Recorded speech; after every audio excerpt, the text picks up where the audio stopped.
All right then. Perfect.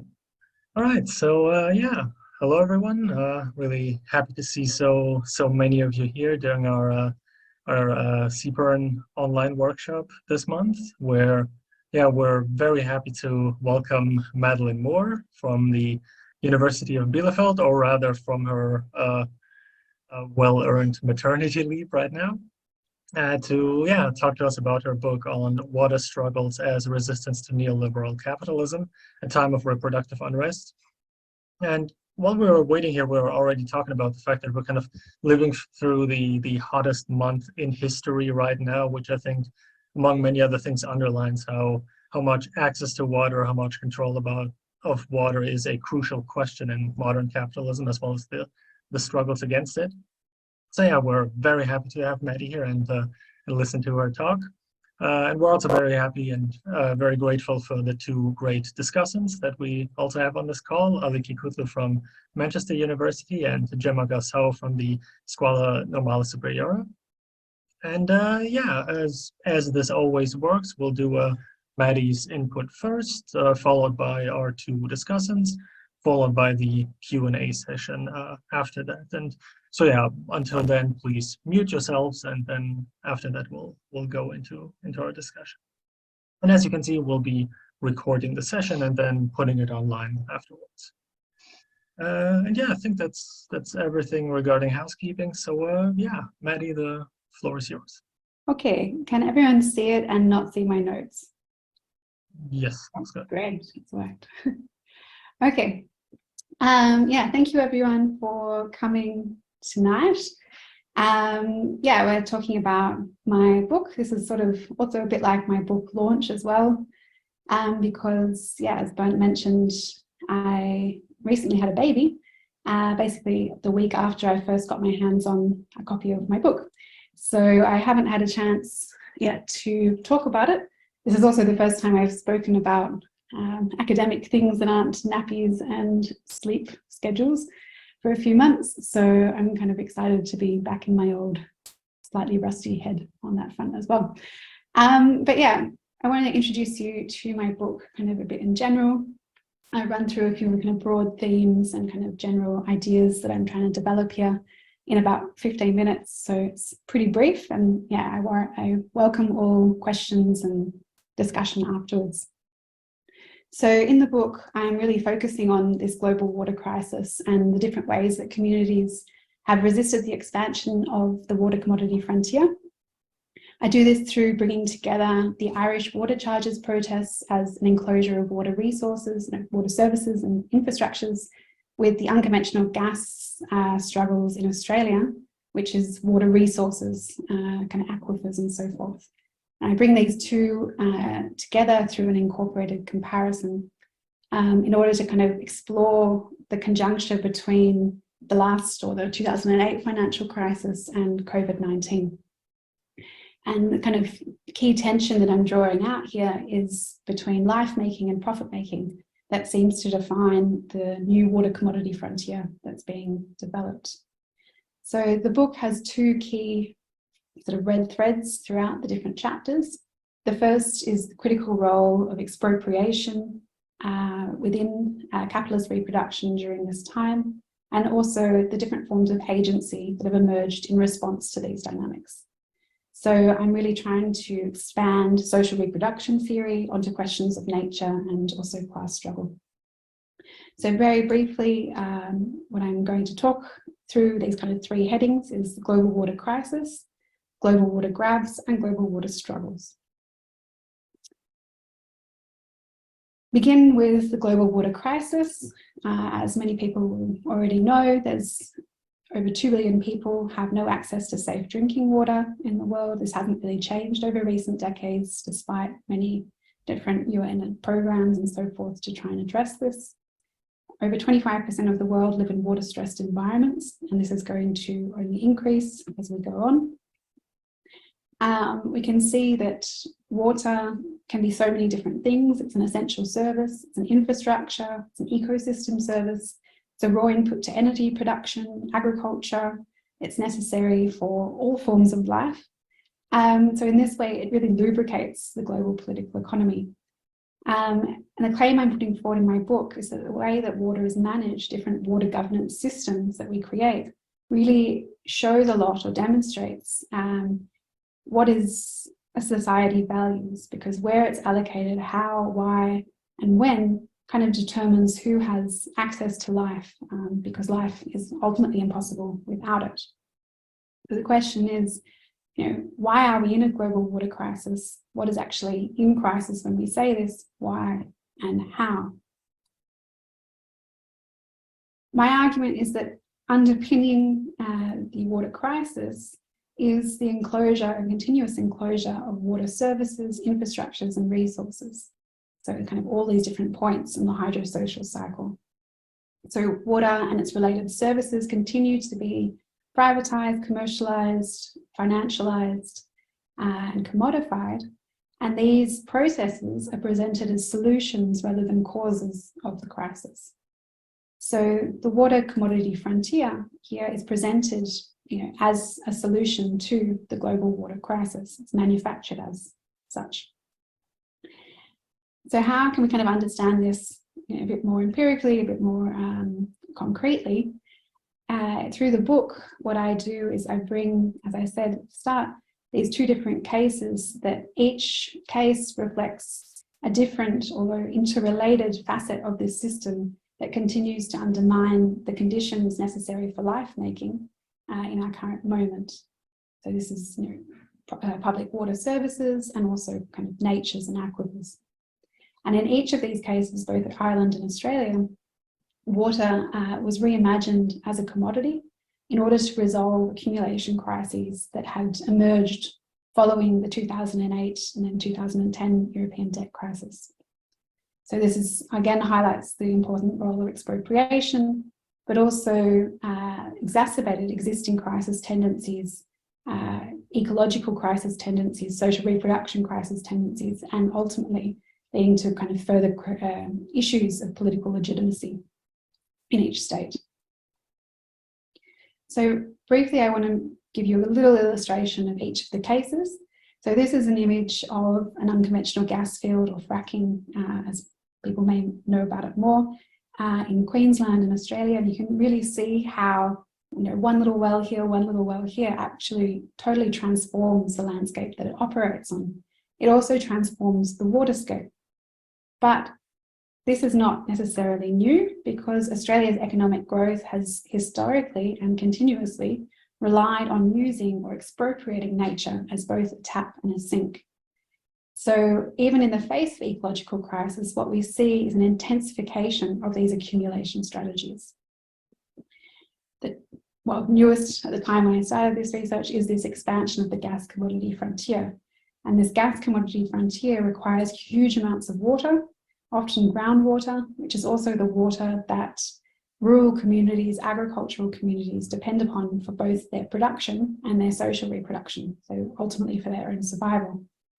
And what we're seeing for a new development over recent years has been this kind of overlap of agricultural, gas and water commodity frontiers, which also brings obvious contestation with it.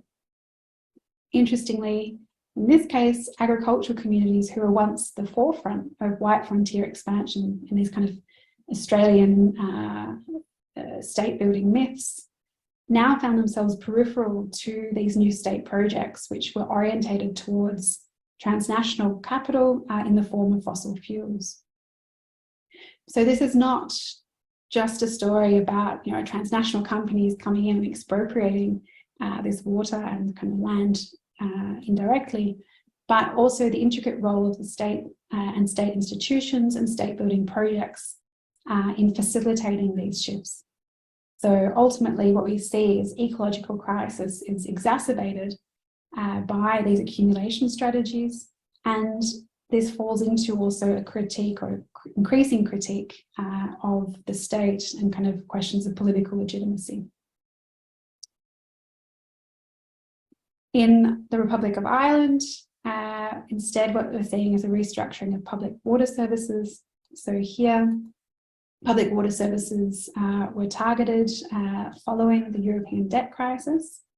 Both, yeah, Ireland was kind of at the forefront of this as a kind of financial hub. And what the state did was it created Irish Water, which was the consolidation of multiple, like 34 local water services into one semi-state company. This would allow the state to borrow from international financial markets in order to fund much needed repairs. Much infrastructure had not been repaired since independence. And critical to this was the installation of water meters at each home, which you can see here in this picture is the installation at the front of each house, as well as then introducing water charges for that water that was now going to be metered and used. So importantly here, instead of this being something imposed by the EU, as you often see with other bailout states at the time, Ireland, the Irish government, was working really hand in hand with the EU on this, often leading, suggesting further cuts and different kind of restructuring that could happen. And the government used the crisis to reintroduce policies such as metering that had been on the political agenda for decades. So similar to Australia, what we see is, the state's response to crisis is an intensification of existing policy and accumulation strategies rather than a transformation of those same things. So again, here, the economic crisis for the state was fixed or resolved through the creation of a social crisis for working class communities, which kind of came back to bite them on the bum in a sense, which as it resulted in a very serious crisis of political legitimacy. Moving to my third point, none of these dynamics of expropriation, accumulation strategies, political crisis, and so forth happened without communities organising and resisting. And this is what I'm coming to terms, this sort of idea of an agency and resistance being developed through these global struggles. And even though they may look quite different, each of these struggles around the world, not just the ones I'm looking at in the book, have been organising under a common banner or claim water is life. And often we're seeing alliances with groups that were previously kind of antagonistic to each other. So in Australia, this is a picture of the knitting nanas, which I can explain in questions if people are interested in who they are. We saw that communities were organising against this idea of an invasive gas field, an invasion. It's brought together farmers, First Nations communities, and also urban environmentalists, three groups that were very often not working hand in hand and have rarely, if ever, organised together. This occurred through different sort of creative forms of protest and kind of participatory democracy. And my argument here is that the communities, in many ways, were actually produced through the process of struggle. And in doing this, there was a kind of emerging incoherence with the dominant logics of the state and accumulation strategies. So they started to kind of problematize these rationalities that had facilitated or seemed made normal the sense that we could continuously expropriate our nature. And what emerged was a kind of a class antagonism formed or drawn on ecological lines that was formed in the process of struggle. So this is not class kind of predetermined or kind of stratified class, but rather an emergent class. Ultimately, many of the mining licenses or the gas licenses, drilling licenses, have been bought back by the state at quite a high cost. But this does not mean the end of gas drilling in Australia at all. Rather, the gas commodity frontier has now moved to the Beetaloo Basin, which is in Northern Territory, primarily on Indigenous land. And yeah, if this goes ahead, it'll be absolutely disastrous for, Australia has no chance of meeting Paris climate goals if this goes ahead. In Ireland, we see a similar kind of protest of dynamics that are kind of unprecedented as in Australia. What happened was many community groups were developed or emerged and blockaded the installation of water meters. Over 50% of people refused to pay their water bills. And we saw these huge protests under the Right to Water banner of up to kind of 200,000 people, which in a country of 6 million is a huge proportion. And you could argue was one of the largest anti-austerity protests in Europe per capita. Again, like Australia, we see a kind of critique that began with a critique of potential privatisation to a much broader critique of the state and related institutions, particularly representational democracy or the limits of it. And ultimately, protesters were saying, or people I was interviewing were saying, if we're calling for what was demanding and showing that water is a collective right, what this actually shows is the actual impossibility of this right being realised in the current Irish state. So there's kind of material conditions, and we would not allow for this collective right to be realised. And some were also kind of talking about how whether the Irish state had ever been for working class people, or whether it is actually a kind of a product of a counter-revolution. So to conclude and kind of draw back out from these struggles a little bit and make some theoretical claims, I ultimately want to suggest that in each of these cases, and kind of thinking about the conjunction more broadly, the economic crisis was resolved by transforming it into ecological, social reproduction and political crises. So it was not resolved, it was rather shifted to these conditions that make accumulation possible. This is what I've come to term in the book a spherical temporal fix. And this concept or this category is basically David Harvey's spatial fix, but read through social reproduction theory, and aims to capture how these crises have moved between these different spheres within the whole, and as a form of kind of crisis management. So we're not seeing a systemic crisis and rupture yet, but rather the system is much more brittle than it was. And the sort of other side of this spherical temporal fix is that new communities have been politicised and the political terrain has been reconfigured. So there's these subversive rationalities that are emerging as labour, as understood as an emergent class category, kind of forms or is in formation. And what I'm arguing is that labour as this class category is forming in relation to the process or people's experience of the process of expropriation as well as exploitation. So again, the importance of expropriation to these processes. So in each of these cases, community is concretised this key contradiction of the neoliberal capitalism, which is basically the increasing incompatibility of the conditions necessary for profit making and life making for the many. And this is what I'm arguing is a kind of a conjuncture or a time of reproductive unrest. So thinking about the global water crisis, and to answer those questions at the very beginning, this global water crisis is much more than just about access or the management of a resource, but rather what is at stake here are the social relations and the institutions that allow these water grabs, allow this expropriation to occur. So thank you very much. It was a really quick, brief intro to many points in the book, and yeah, welcome all discussion, and we'll pass over to the discussants. All right, thanks a lot, Maddie. Really insightful and really exciting stuff. So we're really looking forward to the discussion. But yeah, before we go to that, let's listen to our two discussants, starting with Aliki. Hi everyone, and thanks to Superiore for having me today. My name is Aliki Koutlou, and I'm currently a lecturer at the University of Manchester. And I'm really excited to talk about Maddie's book that brings in a very much needed political economy approach to the study of social movements.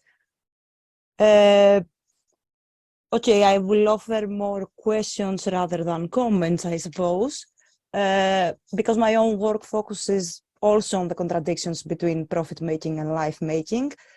More specifically, I work on utilities-based indebtedness in Greece, which I approach from a feminist political economy perspective, using social reproduction as a lens to understand how they are manifestations of a crisis in social reproduction, how they deepen it, and how households get by and make sense of their lives with death. So this is a preface to say that my thoughts and questions come from a perspective centering on the everyday. Now to the book, I really enjoy reading it, almost all of it in a couple of days. And overall, it offers an impressive theorization and research of social movements amid the upterm Maddy coined, that is reproductive unrest. To me, what's shown brighter, it's social reproductive theory approach, which really showcases what social reproduction as a notion or as a starting point can contribute both politically and theoretically. And thinking about, thinking with and acting with social reproduction, at least politically at the moment, is what we need to broaden the terrain of class struggle beyond the workplace and engage and politicize more people. So my first kind of comment or thought is about social reproduction. And actually, I think that Maddy's book makes a key contribution that doesn't really make explicit anywhere, but I think it's important in the current conjuncture, and that is the theorization of water through social reproduction as a social reproduction infrastructure, which is rarely discussed as such among political economists. But when it comes to social reproduction, besides the clear argumentation and engagement with key debates about social reproduction, I'm afraid that I found the use of social reproduction across the book a bit confusing, because often it was referring to social reproduction as domestic or care work, then as public infrastructure, and at some point your understanding of social reproduction, Maddy, seems to have two interrelated aspects. First, a broad process of the reproduction of life, and second, the need of labor and institutions for the functioning of this process, which is necessary for an intention with the reproduction of capital. And based on that, you center on labor powers oriented to life making, and you understand them as entailed in indirectly market-mediated activities, which can be reproducing capitalist social relations, but also maintain some possibilities for challenging, resisting, or subverting them. So what seems to be missing here is a rather explicit outline of what social reproduction is, because this has some implications in your theorization of agency and your research on it as well. Obviously, this refers to these labor powers, and while you seek to theorize agency and resistance found in these labor powers, theorizing them as such without further explaining what these labor powers that serve life-making entail, when and how they are put in motion, and how they matter in the production of subjectivities, according to my reading, seems to foreclose the possibility for capturing more precisely what this agency seeks to make through its resistance at the time of the political horizon, rather than at the struggle at hand, concretely at this moment. So overall, yes, social reproduction entails manifold forms of devalued labor and acts as fixes for capital, but basically my question is if you can elaborate a bit on why we should talk about social reproduction in terms of labor powers, what these labor powers entails, and how does this potential for agency in resistance resides in them. Furthermore, your analysis of the emergence of class as a political actor is well argued, and it made me think a lot about the implications of it. And when mobilizing a political economy approach, we are inevitably going to dissect the object of analysis in terms of the capital relation. And this is something that you did flawlessly while avoiding economic reduction. What stuck with me was the question of class and temporality at this point.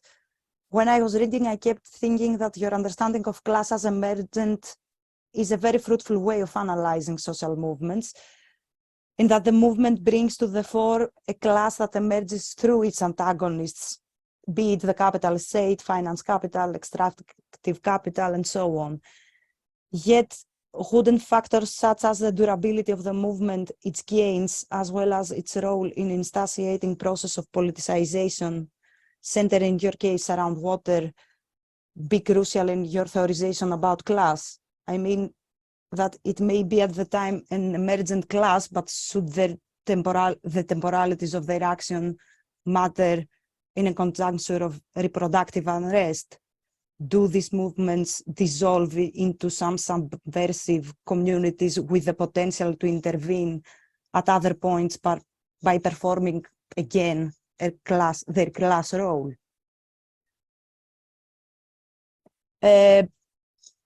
Another point in a question probably is that a methodological point and about how you did the research in very practical terms. And I was more curious about the interviews you conducted and more specifically about the recruitment process of the people within movements.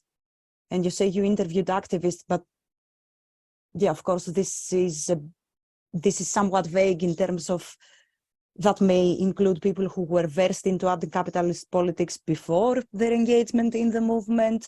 They might become more engaged in anti-capitalist politics within the movement, or maybe they were parts of the organized left at some stage. So the stage of reaction of the movement against water expropriation is what it appears somewhat inconsequential to the analysis unless this is further elaborated.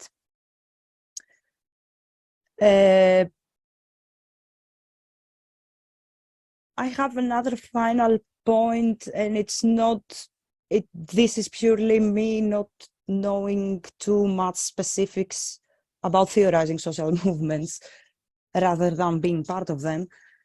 And I'm probably missing some nuance in your argument. And according to my reading of the book, is that your argument is that solidarity and interdependence during mobilizations is what brought coherence besides the antagonism and reaction. And I was wondering how these logics and actions were maintained in the communities beyond the height of mobilization, if this is something that ascribes to them their class property, or should we think about that both in terms of theorizing and in terms of doing politics ourselves? And I have a final question to which your book really made me think about my own work and the next stage of my work. And basically, you focused on water struggles through this framework to think about agency and amid the conjuncture of the reproductive unrest. And I was wondering whether, do you think that this agency can emerge in different terrains of struggle, for instance, energy? And what would this require in terms of generating this agency, or I don't know, us galvanizing this sort of agency? Again, this was a great book, and although my comments and questions might seem critical, I hope they don't, because I really enjoyed that. Thanks. Right. Thanks a lot, Aliki. I'm actually working on energy myself right now, so I'm also really curious about your last part there. And yeah, now moving on to Gemma, please. Yes, thanks a lot, Madeleine, for the very clear presentation, and Aliki for the interesting points, and everybody for being here. So yes, I think the book is very interesting and important and makes an important contribution, first of all, in empirical terms, with the analysis of these two cases of water grabbing, which are, as you heard, unconventional gas extraction in Australia and commercialization of water services in Ireland. And I think the cases are just fascinating and the description is detailed. But of course, the strong point is the theoretical framework of analyzing through a critical political economy lens, which I think it's convincing in understanding the social movements within wider capitalist accumulation dynamics and what are called strategic selectivities of the state, which means, you know, studying institutions, but going beyond to understand how they're shaped by capital fractions, which means that, I mean, you all know competing capital interests based on degree of internationalization, and in Australia was extractive industries, and in Ireland financialization, and how these engender resistance and agency emerged in resistance. I think it's a very convincing story you're telling. And yeah, I just have some questions to start the discussion. I have 3 questions on empirical, methodological, and theoretical terms. First of all, empirically, so something was not entirely clear to me while reading the book, so I thought it's a good occasion to ask it. And I would like to ask you to elaborate on unconventional gas extraction and the relation to water. So how and to what extent are water sources impacted by this gas extraction in biophysical terms? And I think this is connected to, you know, not only the biophysical, but also social relation between water as a source and water services, which are your 2 cases. And I'm asking this because I think this is an important contribution that you make. I think these 2 often are considered as separate things, both in academic texts, but also in policy making. So I think there is potential there. And yeah, the second question is methodological and somehow also connected, because I think the methodology of incorporated comparison, I think it's compelling and convincing, particularly the idea of a dialectical relationship between the parts and the whole. However, I would like to ask you to elaborate a bit on how you practically applied it, particularly on the comparative terms. And, you know, maybe it's a banal question, but what do the analysis of similarity and difference, but also connection between the 2 movements, what do they tell us about not only the dynamics of global capitalism, but also about the cases themselves? And finally, in theoretical terms, I also really appreciated your use of social production theory and how you advanced it through the extension to nature, especially the notion that the limits to capitalism are shaped by reproductive unrest. And I think in the cases, you really show how social forces were contesting, but also reshaping the very ontology of water. And I think this is also like great potential of further application. And in this, related to this, I have the last question, which is not exactly on the book, it's more speculative. So I'm just interested in hearing your opinion on, you know, just your take on this, how this framework, social production theory extended to nature, can be applied to other environmental issues. And since you focus on social movements, you know, I'm thinking about environmental movements, but also territorial struggles. And yeah, so which ones are you thinking of? And not, maybe, you know, not specifically on water, but in the end connected to it. And yes, thanks a lot. And I look forward also to the broader discussion.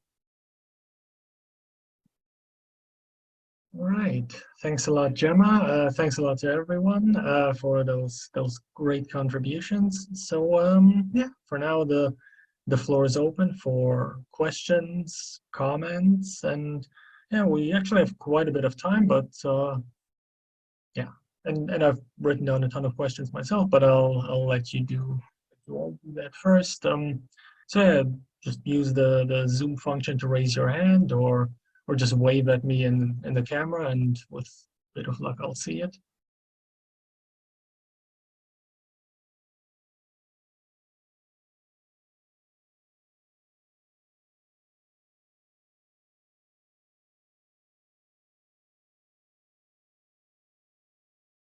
Okay, I'm not seeing anyone yet. Until then, I'll throw some of my own questions in there in between, I guess.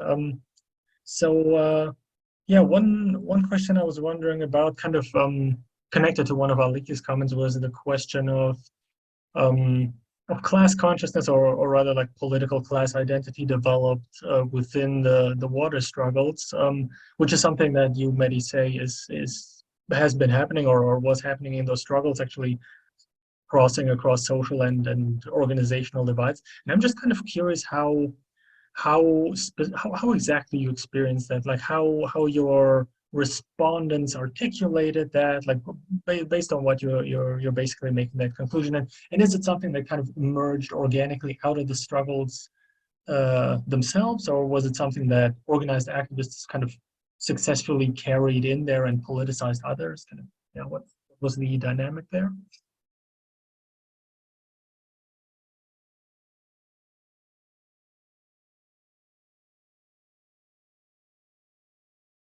Should I respond to some of these questions? Sure. Yeah. Or, yeah. Hmm? Yeah. Thank you, everyone, for or Aliki and Gemma in particular, for your discussions. It's definitely getting my brain working again after a 4-month hiatus. And I will try my best to kind of respond to them, yeah, as I can. I'll start with Bernd, just because your question's the most recent. It's in the front of my mind. In that, thinking about, I think this is always a hard question. It's like when we bring ideas of class and kind of critical political economy to movements that to our analysis, and it's when can you make these claims that these things are actually happening and being kind of articulated in these kind of forms. And what I found interesting, and this I think also gets to one of Aliki's questions on the kind of recruitment of activists and who was kind of involved, because that sort of helps you understand that kind of emergent process, or where this kind of argument of emergence comes from, in that a lot of the people who I was speaking to had not been politicized before. They'd not been politically active before, both in Ireland and Australia. So a lot of, in Australia, a lot of the people were farmers who, or retirees in rural towns, who really pushed back on any suggestion that they were being political. Because their idea of what political was petitioning someone, their MP in Parliament, or being part of a political party or whatever. And in a similar way, in Ireland, a lot of the community groups that I spoke to, again, had that same dynamic, and were very conscious, they were very adamant that they were not political. And that was an interesting thing for me, because I'm like, well, actually, you're fighting cops on the front of your house. I think that's potentially political, but okay, what do you mean by this? And that's where you started to hear these these discussions, people saying, well, there was one woman who was part of the knitting nanas, and she was saying every time we were sitting there knitting in front of a protest site, we were knitting a revolution, which again, it's very political in my opinion, but it's they were using these terms in very interesting ways. And so this was some degree of class consciousness, even if not explicitly stated I am working class, because very few times would that actually happen, although in Ireland it was much more class conscious, I think because of the kind of the history there.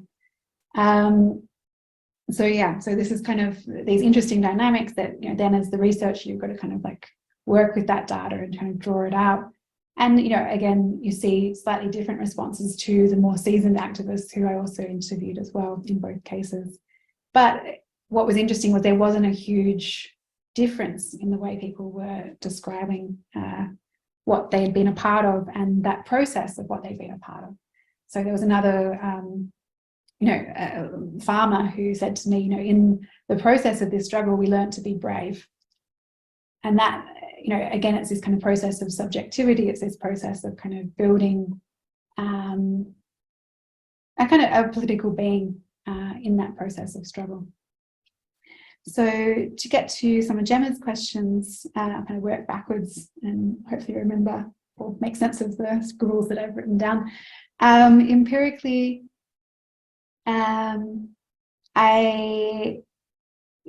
unconventional gas, you know, all forms of gas extraction use a huge amount of water in the process of gas extraction.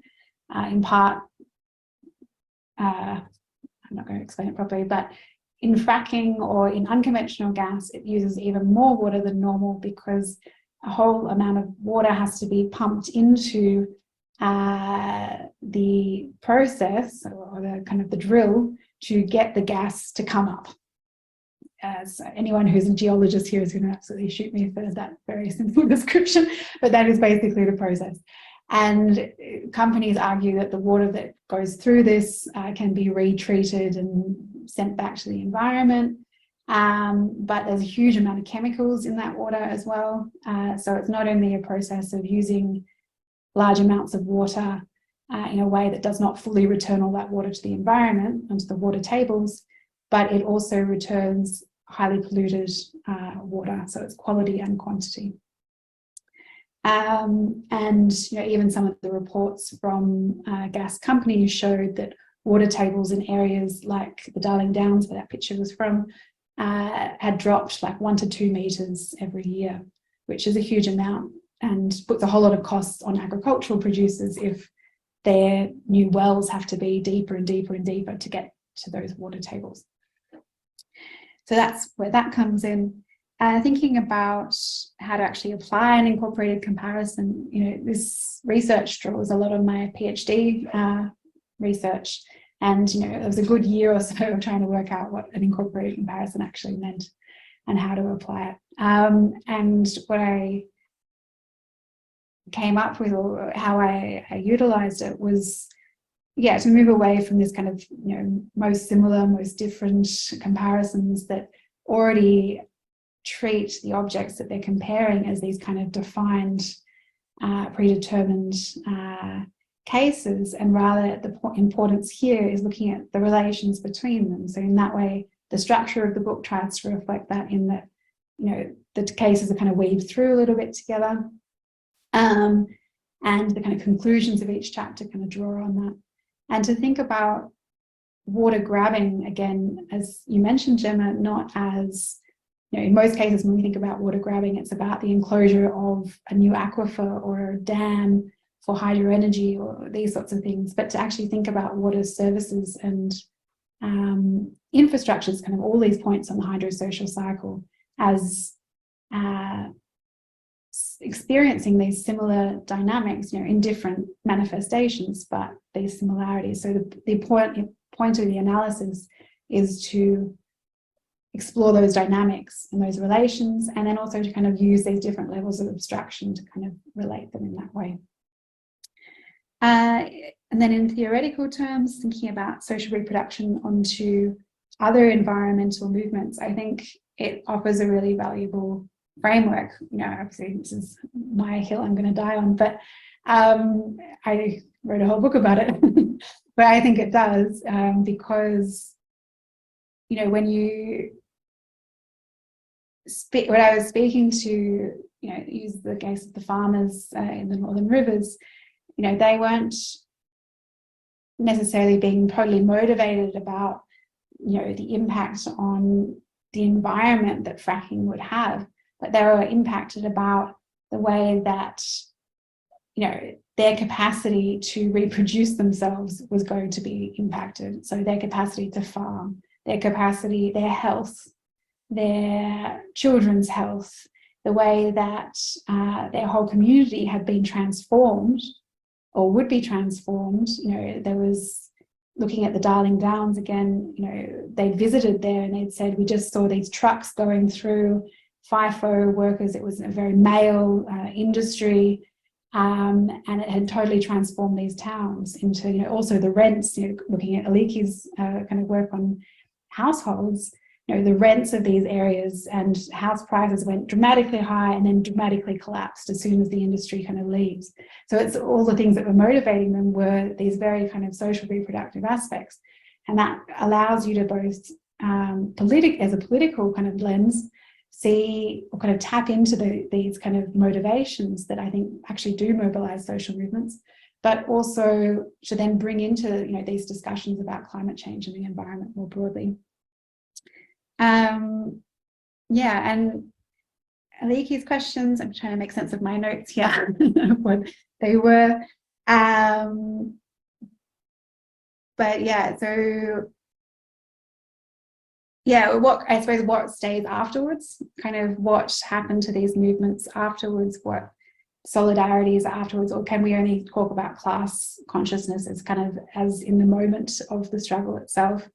And that's what I found interesting in the, you know, in the research I was doing, is most of the interviews I carried out were after the actual peak of the movement. So I actually wanted to explore what remained, you know, what happened afterwards, what was the sediment of these struggles, where did people go, what did they do afterwards as well. And, you know, in neither case had there been a revolution, clearly, but each of these people have gone on to do other things politically and see their position differently in their communities and in their kind of organizing capacity. And so in that way, solidarity, I think we can think of it as these kind of ebbs and flows. You know, obviously when an Irish water truck turns up on your doorstep and suddenly all your community is there together, that is kind of, you know, the peak demonstration of solidarity, where we, you know, then have these discussions about, you know, why we're standing on the doorsteps defending, you know, against a formally or nominally state-owned company. But since then, you know, we've seen, you know, a huge rise in other social movements in Ireland around, especially housing, but, you know, other kind of forms of social reproduction. So I think, you know, sometimes my analysis of, you know, going to your question around labour powers and kind of social reproduction, you know, I really am hesitant to over-romanticize social reproduction as a sphere or space of struggle, or as an innate space of struggle, or this kind of, pure area, because it's not, and it's mobilized and used, you know, to reproduce capitalism, to also, you know, dominate women and all of these problems within it as well. So, but it does offer this kind of slight space that is not fully capitalized in that sense. And in this way, the labour powers that are present there, again, it's not a given that they will be revolutionary in any degree, but there is maybe a potential there. And so, I don't know, I suppose my theory of change, or theory of history, is a little bit kind of negative, in the sense that, you know, there's not this kind of prefigured working class who's going to lead us to dramatic change very quickly, but it doesn't discount these sort of small shifts that are happening. And it's our job as researchers and activists as well to hold on to those small points and to kind of pull them out where they are, and, you know, hopefully let them bloom in other ways. So I think I've been talking for too long, so I'll stop there and pass on to other people. Right. Yeah, thanks a lot for those very, very detailed answers, Maddie. And yeah, we actually do have a couple of questions now. So two of them are in the chat. I suppose first of all by Julia, who can't use her mic, so I'll just read it out. She's asking about the questions of like rejection of the political label that you talked about, and she's asking how would you describe or analyze that refusal to accept or acknowledge this idea that people engage in politics? Is it a rejection of the establishment, of populism, of distrust of career politicians?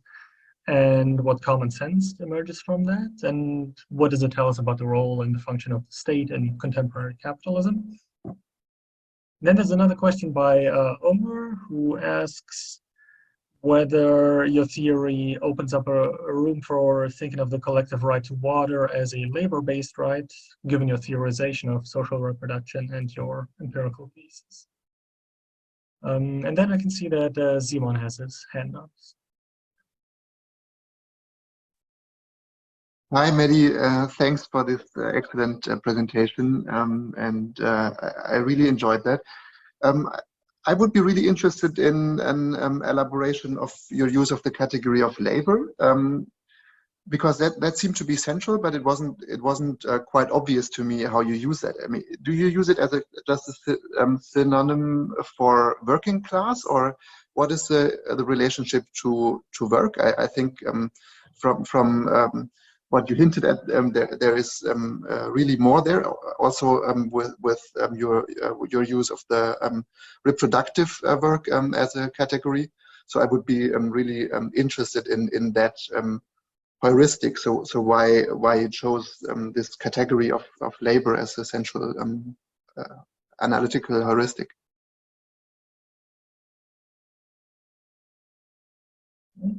Thanks. And yeah, David has a question too. I think Omar in the chat is before me, if you want to. I thought I had already read that one.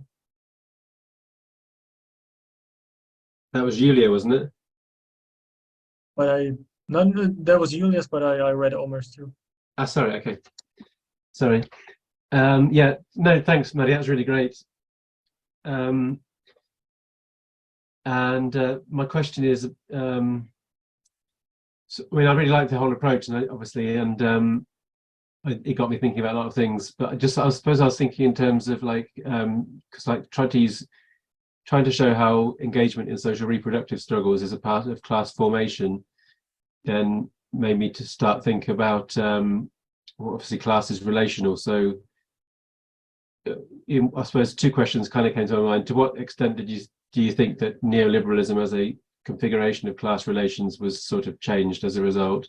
And I suppose more concretely, to what extent is capital needed to respond to the mobilizations? So was it kind of repressive, or was it trying to absorb the demands in some way to neutralize them, or were there concessions? How did you kind of view the response of capital to those the two mobilizations that you talked about? And then perhaps a bit more specifically as well, I was just interested because you mentioned about the mining licenses were bought back, and I wondered why were they bought back?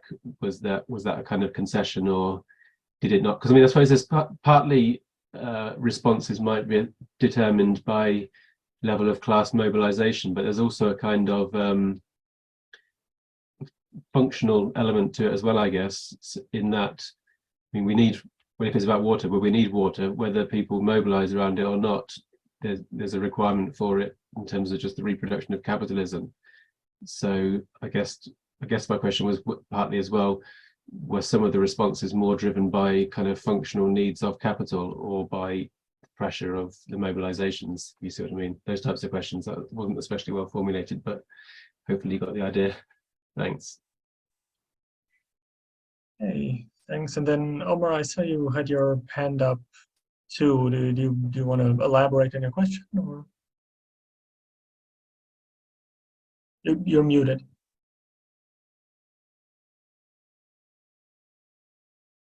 You're still on mute. Sorry.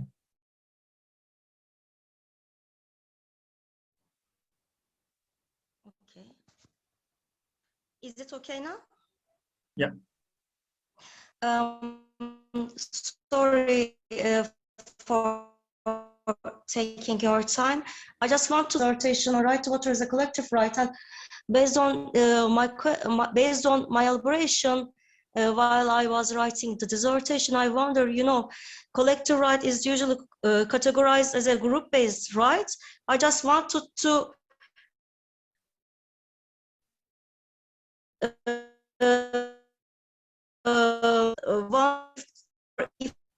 the need to water struggles open us a room for based collective right. I just wanted to underpin this distinction. Thank you. Okay. Thanks. Yeah, I think that was all in terms of questions. So yeah, Maddie, if you feel like responding. Yeah, sure. So we'll work my way back again because the questions at the forefront of my mind at the moment. And yeah, I think when we think about, I would like to think that there was some sort of rationality that, we need water and therefore, there was some sort of sense making with the state that we wouldn't do this. But it was really as a response to the huge political pressure that they faced because, at the moment, I think it's been stopped now, or maybe it's going ahead, I'm not sure, but, the Liberal Party in New South Wales, which is where a lot of my research was happening, is about to approve a new coal mine under the biggest water catchment area of Sydney.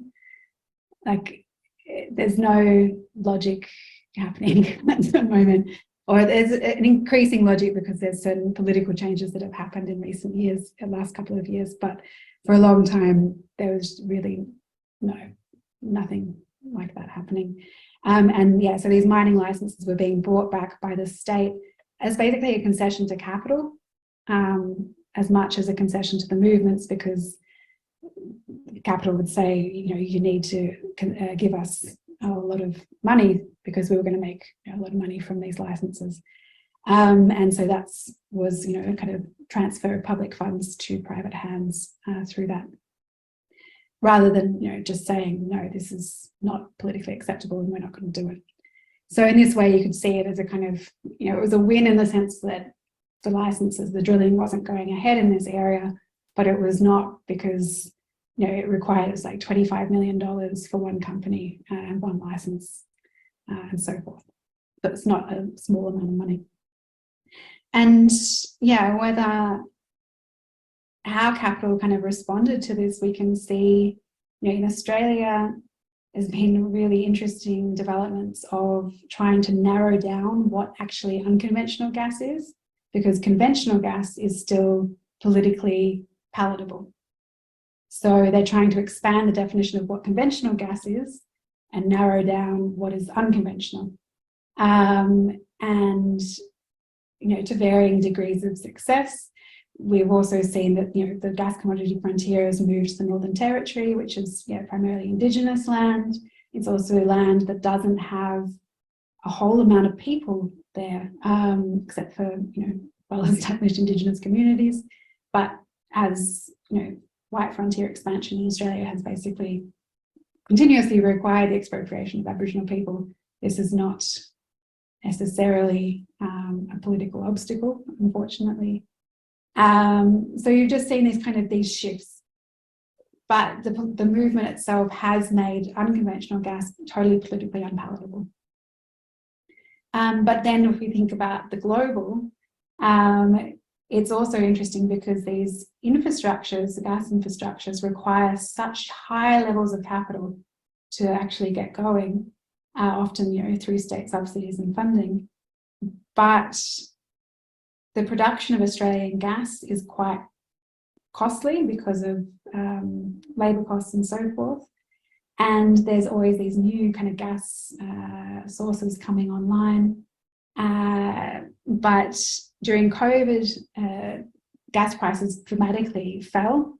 And so a whole lot of different gas projects were taken offline. because they were no longer economically viable. But now with the Russian invasion of Ukraine, we're seeing new shifts again with the kind of global gas market. So Australia, like part of this whole gas commodity frontier happened because the Australian Eastern gas market was now linked to the global market. It could now export from 2014 onwards. So yeah, there's kind of these constant global shifts in gas prices kind of impact the way of kind of the movements as well. When we think to Simon's question around labour as a category, when I'm using it, the way I'm using it is kind of labour as an emergent category, and it's a category of labour capital that is defined through the process of struggle. And rather than a focus on processes of exploitation and the workplace, which I could have done in my analysis, I wanted to instead look at how other labour powers emerge or are kind of produced on other political terrains beyond the workplace, particular nature in the home. And what that led me to was this focus on expropriation. So that's where I'm trying to say that labour as a category or as a group is produced not only in the relation to the forces of production, but also people's experience of expropriation. Because capitalism requires both exploitation and expropriation to reproduce. It's not one or the other, it's both in this kind of constant kind of reaffirming mix.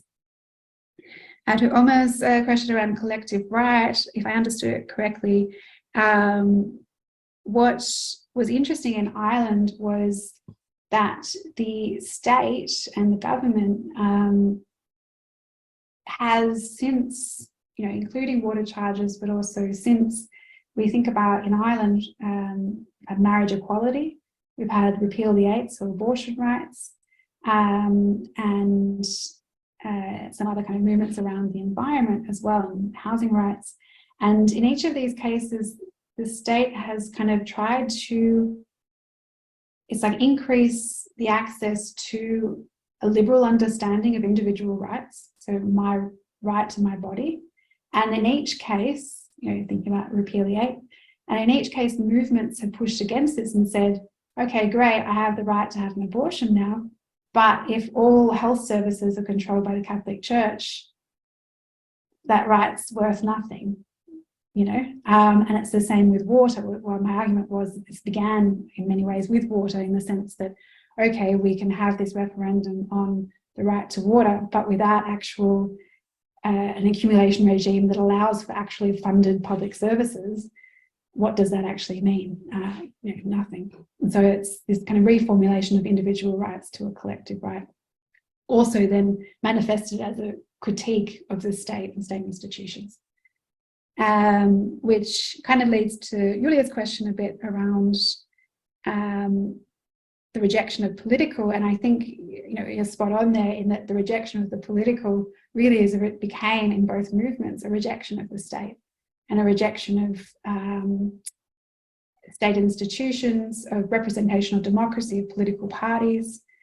And as part of that, because of that, because they saw the state as too embedded and too much of a reflection, this kind of relationship of economic and political power as being inherently related, which we understand that from a critical political economy analysis, but that became really concretized and kind of realized through the struggles, where actually having a vote every 4 years does nothing if the same people are actually sort of just circulating in power. I think that was those questions, so thank you. Right, thanks a lot again. We have, as far as I can see, one more question in the chat, which I can read as well, if that's okay. It's from Jeff, who thinks the book looks terrific and wonders about the links between fracking and agriculture in Australia. And he's asking, He says he wonders if the farmers who resisted this invoked their role as food producers and highlighted the impact of the expansion of the energy frontier on food security. And he would ask you to perhaps say a few words about where food and agriculture fit into your theory of social reproduction. Yeah, definitely. So especially in Victoria, so there was sort of two sites that I did research in Australia. One was the Northern Rivers in far north New South Wales, and the other was South Gippsland in Victoria. And yeah, in Victoria, as a response to the movement, there was a actual ban. The state banned future unconventional gas drilling onshore. So, and in most of the arguments being made or kind of made in these submissions to government when this kind of study was being carried out was all about agriculture. It was about, you know, we'd be idiots to drill on you know, the prime agricultural land, which both of these regions, you know, it's dairy country, the soil is incredibly productive, which for a huge country that, you know, a lot of it is desert, that's incredibly valuable. And in both of these regions, for Australia, they're relatively water secure, which again for agriculture is, you know, basically where your land value comes from in Australia and in water stressed environments. So agriculture and the kind of traditional role of farmers and farming communities was really mobilized in this struggle. And one of the interesting kind of groups that came out of this and is kind of parallel to these movements is a group called Farmers for Climate Action, who, again, and this is, you know, one of the arguments I make in the book, is that, you know, none of the kind of existing political institutions or representational bodies for farmers and for rural communities were willing to mobilize against unconventional gas. And so instead, these kind of new groups and new institutions were developed. And one of them was Farmers for Climate Action, which again try very hard to maintain political party independence, but push forward narratives of the need for food security, the need for more sustainable farming practices, and the need for, in a more global sense, you know, effective climate policy, which Australia hadn't had for, you know, over a decade with the Conservative government. And, you know, when we think about agriculture and social reproduction, you know, it's again, I think it's an interesting kind of nodal point here where it highlights this absolute tension of social reproduction, which I was trying to get at before, answering Aliki's question, because, you know, agriculture is like, you know, food is essential to all forms of life. We will not exist without food. But if we look at the actual, most of, you know, from a lot of the farms in Australia, it's increasingly concentrated. It's increasingly articulated to global circuits of finance and industrial scale agriculture. So these communities that I was researching with, you know, small scale farms are the norm in these areas, but they're not necessarily the norm, and very much not the norm in, you know, wider Australian agricultural landscape. So yeah, so it's this kind of constant tension between kind of what is necessary for capitalist reproduction, what is necessary for human reproduction, and the way that sometimes they do work hand in hand rather than, you know, as this kind of site of contestation.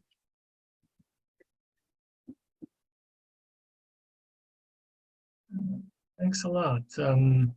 Maybe kind of following up on that, I was kind of wondering to what extent these alliances you're seeing there are temporary, or to what extent you're seeing actually kind of a convergence that to some extent lasts over time, because especially with water or food, like both of those dimensions are inherent to environmental policy making, they're inherent to environmental struggles. So one would think that there should be like a massive overlap, if not identity, of environmental movements and food-based movements and water-based movements, but that's not necessarily what we see depending on where we look. So I'm kind of wondering what you see there. Do you see processes of convergence there when it comes to water and maybe the wider environmental movement, or do you think that maybe, I don't know, some level of autonomy is actually helpful?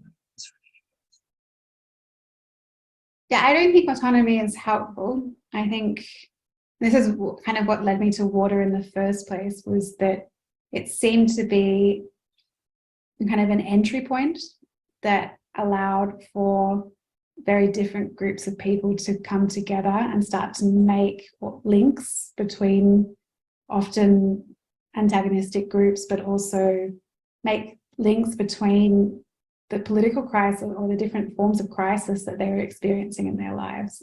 So whether that's, you know, political representation, whether that's environmental, whether that's social reproduction, and beyond.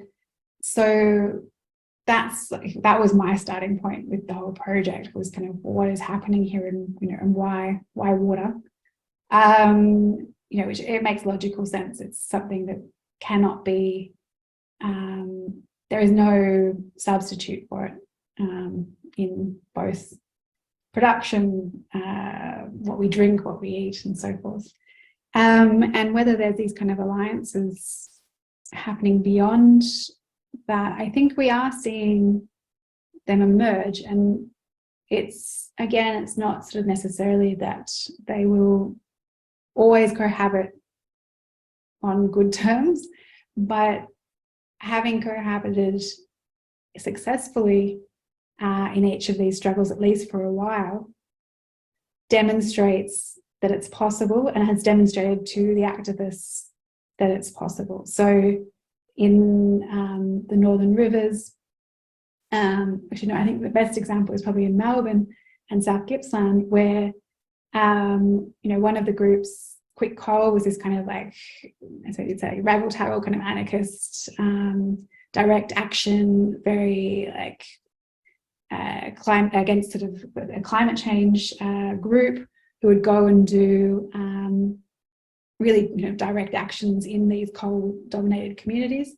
And these activists got very involved in the Lock the Gate movement, and they said, you know, actually, the Green movement has so much to learn from rural activists, because we realise that they are not our enemy. These farming communities or these coal-dependent communities, they are actually just experiencing the environmental crisis through kind of concrete forms, i.e. threats to their health, threats to their land and water quality. And it's part of the job of organising together to make those other links to, you know, the fossil fuel industry and so forth. So you are seeing these alliances happen in both directions. And many actually in that in the Lock the Gate movement said, we're not an environmental movement. You know, we're really adamant we're not an environmental movement, because this is so much more than just the environment. And thinking of it as just an environmental movement also reaffirms this separation of society and nature. And actually these two are together, and that's what our life is, you know. And farmers are at the forefront of that, because every day we go and see that, you know, the temperature is 2 degrees hotter, and that means we need to, you know, water it 3 times a day rather than twice, and so forth. So, yeah. All right, thanks a lot.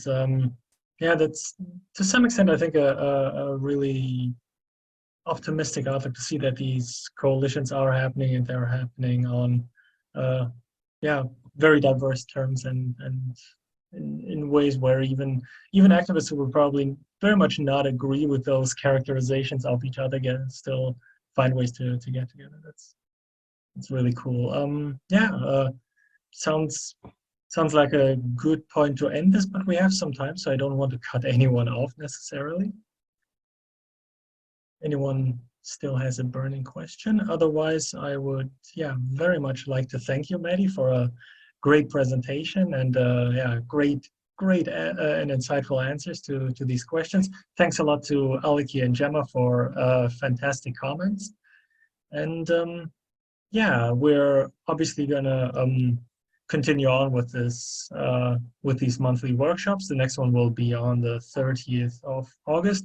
We don't have a link for it yet, but we'll send that one around in the coming days, so we'll look forward to that. And yeah, again, thanks to everyone for being here, and yeah, want to wish you a good evening.